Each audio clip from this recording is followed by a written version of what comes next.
وہ دعا اللہ تعالیٰ تک پہنچتی ہے، وہ دعا کو سنتا ہے اور اپنی حکمت کے مطابق اس کی قبولیت کا فیصلہ کرتا ہے کہ کیا بندے کو یہی چیز دے دی جائے جو وہ مانگ رہا ہے، یا اس سے بہتر کوئی چیز دی جائے، یا پھر اس سے کوئی بلا ٹالی جائے، یا اس کے لیے آخرت میں ذخیرہ کر لیا جائے، کیونکہ اس کے باقی اعمال اتنے نہیں ہیں کہ جن کی بنا پر یہ وہاں نجات پا سکے گا، تو اسے دنیا میں اس کی من پسند چیزیں دینے کی بجائے اس کے لیے آخرت میں اعمال کا ذخیرہ کر دیا جائے تاکہ اس کی آخرت میں نجات ہو سکے۔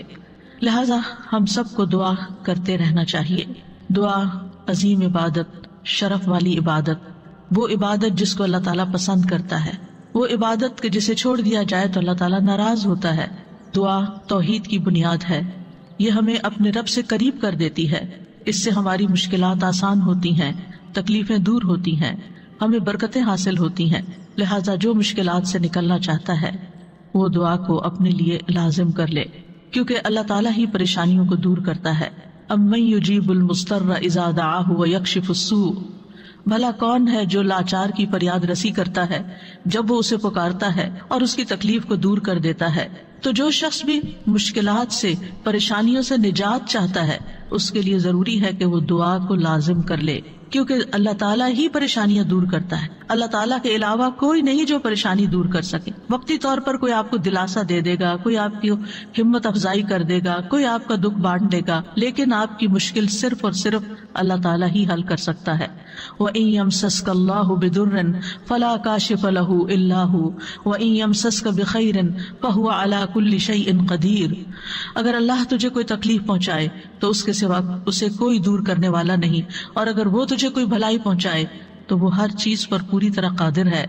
ہم دیکھتے ہیں کہ عام طور پر لوگ مشکل وقت میں اللہ تعالیٰ کے سوا سب کو بھول جاتے ہیں، آخر میں انسان صرف اللہ ہی کو یاد کرتا ہے، اور یہ صرف مسلمان کے ساتھ ہی نہیں، نان مسلمز کے ساتھ، شرک کرنے والوں کے ساتھ، الحاد کا رستہ اختیار کرنے والوں کے ساتھ بھی یہی معاملہ ہے۔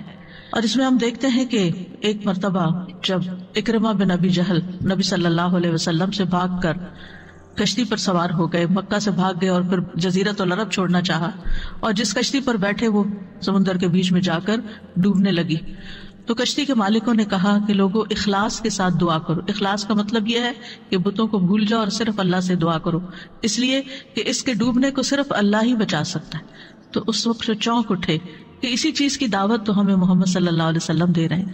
اس وقت انہوں نے عہد کیا کہ اگر آج اے رب تو مجھے بچا لے گا تو پہلا کام میں یہ کروں گا کہ میں محمد صلی اللہ علیہ وسلم کے ہاتھ میں اپنا ہاتھ دے دوں گا، میں اسلام قبول کر لوں گا۔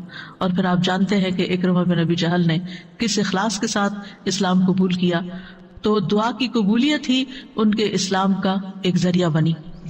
اور دعا کرنے کی 3 صورتیں ہیں۔ ایک تو یہ کہ اللہ تعالیٰ کی توحید بیان کرنا، جس میں انسان کہتا ہے یا اللہ لا الہ الا اللہ لا الہ الا انت سبحانک انی کنت من الظالمین، یہ دعا کا ایک طریقہ ہے۔ یہاں آپ صرف اللہ تعالیٰ کی توحید بیان کر رہے ہیں، اپنی کوتاہیوں کا اعتراف کر رہے ہیں۔ پھر اسی طرح آپ کہتے ہیں ربنا، اے ہمارے رب، یہاں بھی آپ اپنے رب کو رب کہہ کے پکار رہے ہیں، گویا اللہ تعالیٰ کی تعریف کر رہے ہیں۔ اور پھر دوسرا طریقہ یہ ہے کہ اللہ تعالیٰ سے انسان صرف بخشش کا سوال کرتا رہے اور رحمت کا سوال کرتا رہے، جیسے استغفر اللہ استغفر اللہ استغفر اللہ، کیونکہ اگر آپ کی بخشش ہو گئی تو آپ کے راستے میں جتنی بھی مشکلات ہیں وہ خود بخود حل ہونا شروع ہو جائیں گی۔ یعنی آپ کو اس وقت کہنے کی ضرورت نہیں ہوگی کہ یار مجھے یہ چاہیے مجھے وہ چاہیے، آپ صرف یہ کہتے ہیں کہ اللہ وہ گناہ جو میرے اور تیرے بیچ میں حائل ہو گئے ہیں، جو تیری رحمت تک مجھے پہنچنے نہیں دے رہے، یا رب تو ان کو دور کر دے، تو مجھے معاف کر دے۔ اور یہ چیز انسان کی مشکلات دور کرنے کا ذریعہ بن جاتی ہے اور اس کی حاجات پوری ہونے کا ذریعہ بن جاتی ہے، جو بھی اس کی زندگی میں کوئی حاجت اور ضرورت ہوتی ہے۔ اسی طرح کبھی آپ اللہ سے صرف رحمت کا سوال کر رہے ہوتے ہیں، یا حی یا قیوم برحمتک استغیث، صرف رحمت مانگ رہے ہوتے ہیں، کیونکہ اگر اللہ سبحانہ وتعالیٰ کی رحمت آ جائے تو ساری مشکلات ہی آسان ہو جائیں، پھر تو کوئی غم ہی نہ رہے، کوئی پریشانی ہی نہ رہے۔ اور تیسرا طریقہ ہے کہ انسان اللہ تعالیٰ سے اپنی دنیاوی حاجات مانگے یا آخرت کی ضروریات مانگے، جیسے اے اللہ مجھے مال دے، اے اللہ مجھے اولاد دے، اے اللہ مجھے گھر دے، اے اللہ مجھے گاڑی دے. اور صحابہ اتنی چھوٹی چھوٹی چیزیں بھی مانگتے تھے، جیسے جوتی کا تسمہ اگر ٹوٹ گیا تو بھی اللہ سے مانگتے تھے. چھوٹی سے چھوٹی ضرورت سے لے کے بڑی سے بڑی ضرورت تک براہ راست اللہ تعالیٰ سے مانگی جا سکتی، اور اس میں کوئی عیب کی بات نہیں، کوئی گناہ کی بات نہیں. وہ آپ کا رب ہے، وہ سب سے زیادہ آپ کا خیر خواہ ہے، لہٰذا آپ اس سے نہیں مانگیں گے تو کس سے مانگیں گے؟ اور وہ جو سب کچھ دینے پہ قادر ہے، اس سے نہیں مانگیں گے تو کس سے مانگیں گے؟ لہٰذا اس کو پکارتے رہنا چاہیے. تو نمبر 1 طریقہ صرف اللہ کی توحید بیان کرنا، اللہ کی تعریف کرتے رہنا. عرفہ کے دن کی سب سے بہترین دعا کیا ہے؟ لا الہ الا اللہ وحدہ لا شریک لہ لہ الملک ولہ الحمد وہو علی کل شیء قدیر. اس میں کیا مانگا آپ نے؟ کچھ بھی نہیں. آپ نے صرف اللہ کی توحید بیان کی ہے، لا الہ الا اللہ کہا ہے، وحدہ کہا ہے، لا شریک لہ کہا ہے، اپنے آپ کو اللہ کے لیے خالص کیا ہے. یہ دعا ہے. اور پھر دوسرا یہ کہ استغفار اور رحمت کی دعا. اور تیسرا کوئی بھی ضرورت جو ہو کسی بھی زبان میں، کسی بھی چیز کی، روحانی، جذباتی، مادی، دنیا کی، آخرت کی، کوئی بھی چیز وہ مانگتے چلے جائیں.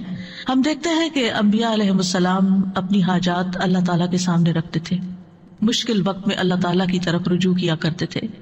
کانوا اذا فزعوا الى الصلاۃ، یہ حدیث ہے مسند احمد کی، کہ انبیاء پر جب بھی کوئی پریشانی آتی تو وہ نماز کی طرف متوجہ ہو جاتے تھے، نماز پڑھنے لگتے تھے. اور کل ہم نے پڑھا تھا کہ دعا کی 2 بڑی قسمیں ہیں، دعائے عبادت اور دعائے مسئلہ.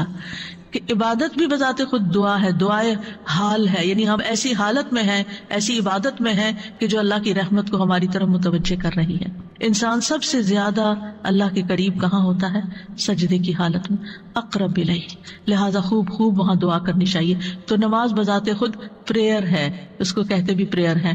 صلاۃ کا معنی بھی دعا ہے، تو وہ تو دعا کا مجموعہ ہے. اسی لیے واستعینوا بالصبر والصلاۃ، جب انسان پر کوئی مشکل آئے تو فوراً نماز کی طرف جائے اور نماز پڑھ کر اللہ تعالیٰ سے دعا بھی کرے. اور بذات خود اگر نوافل پر نوافل بھی پڑھ رہا ہے یا طویل قیام کر رہا ہے، طویل سجدہ کر رہا ہے، تو یہ بھی ایک طرح سے دعا یا عبادت ہی کی حالت میں ہے.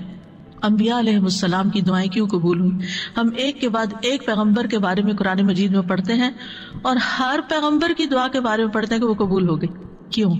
انہم کانوا یسارعون فی الخیرات ویدعوننا رغبا ورہبا. 2 کام تھے ان کے. ایک تو یہ کہ وہ نیکی کے کاموں میں بہت جلدی کرتے تھے، یسارعون فی الخیرات.